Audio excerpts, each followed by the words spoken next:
Welcome to Hangar Talk, a video series of flying tips, comments, and anecdotes that promote airmanship, the artistry of flying with stick and rudder.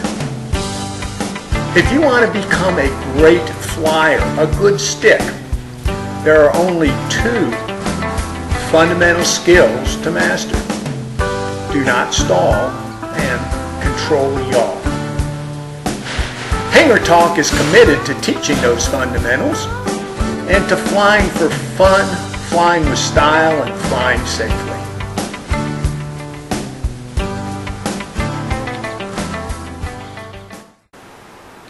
Two generations of pilots have earned the private pilot certificate flying in tricycle gear aircraft with a minimum of 40 hours of training.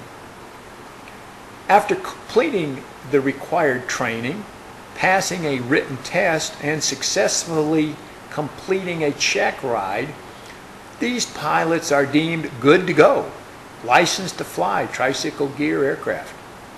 However, if those pilots want to fly tailwheel aircraft, the FAA requires additional training to earn a tailwheel endorsement. It is interesting to note that back in the day, pilots learned to fly in tailwheel aircraft such as Piper Cub and Luscombe. Then as now, 40 hours of training was required to earn a private certificate. However, those pilots were qualified to fly tailwheel and tricycle gear aircraft. It would appear that something is missing from pilot training as practiced in the modern tricycle gear aircraft. To earn a tailwheel endorsement, a pilot is required to achieve proficiency as directed by FAR 6131 India. The pilot must be proficient during ground handling, takeoff, three-point and wheel landings, forward slips, and handling crosswinds. There's nothing new here for a competent private pilot. So why do pilots have difficulty when transitioning from a tricycle gear airplane to a tailwheel airplane? Conventional wisdom is that most pilots do not use their feet. They do not use the rudder properly. Okay, but specifically, what do tailwheel pilots do that other pilots may not do? Whether pilots fly a tailwheel airplane or enjoy aerobatics, practice emergency maneuvers, or they fly to observe a magnificent sunset, the skill is the same. Coordinate turns. Many pilots do not understand how an airplane turns. Allow the airplane to fly. Many pilots over-control the airplane. Maintain the proper sight picture.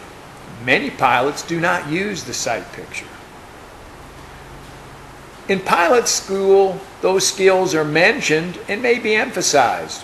However, too many pilots do not learn the lessons, or perhaps over time they forget, and maybe they form counterproductive flying habits over the years. Whatever the reason, pilots are not learning stick and rudder skills in pilot school. If you enjoyed the show, please tell your friends. You can enjoy monthly postings of Hangar Talk on my website, DillonAviation.com. Please consider my books and DVDs for yourself, and especially as a gift for low-time or student pilots. These items are available on my website or directly from Amazon.com. Thank you for watching. Until next time, this is Jim Alsop reminding you, fly high, have fun, and keep the blue on top.